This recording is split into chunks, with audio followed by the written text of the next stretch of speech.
Hi, Anissa Coy here from Firehouse Education and this week's Ask Anissa video column.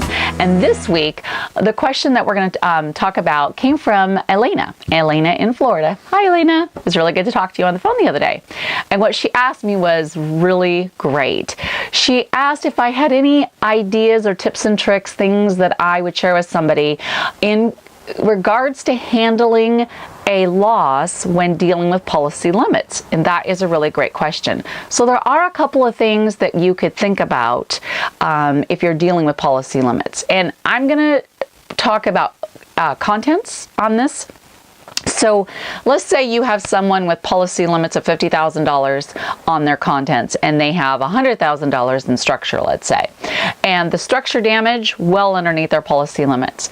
But yet you're concerned about hitting the $50,000 on the contents or going over. There's a few things that you can do. You can have a really great conversation with your adjuster and you can ask if there are any allowances within adjuster expenses.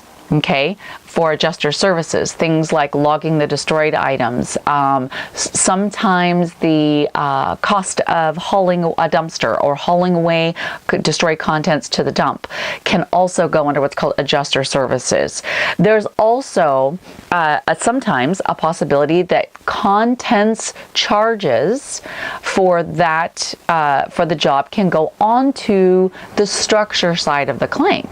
For instance, in order to repair the structure, the contents would have to be removed out of the home so that there is now access to the structure to do the fixing, whether it's putting up new sheetrock, ripping out flooring, or painting, let's say. So sometimes the cost of the pack out and pack in can be put on the structure. So that would be a really great conversation to have with the adjuster. Also, you can sometimes put certain things like storage could possibly be put on the structure side of things instead of the content. And this can also come into play, by the way, when you're dealing with policy limits, we're not always just talking about total amount of coverage. Maybe we're dealing with, say, sewer backup. I know that in our state, the majority of the insurance companies give a $10,000 cap on dealing with a sewer backup. So if you have contents involved, if there's part of a structure loss, you may be able to get some of those charges moved over to there.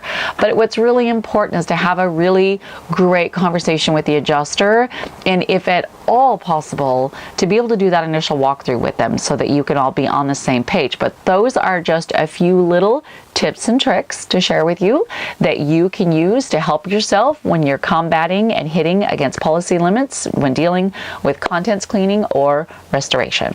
All right, well, I hope you found that valuable, Elena, and that answered your question well. Please be sure and send me questions, Anissa@firehouseeducation.com, and I just might feature your question on next week's video column. On that note, don't forget, subscribe to the YouTube channel and be a cool kid. Go to rnrmagonline.com, e-newsletter, and subscribe so that you get this and lots of other goodies every Friday in your email inbox. Now, on that note, I thank you for watching, and I'll see you on next week's Ask Anissa video column.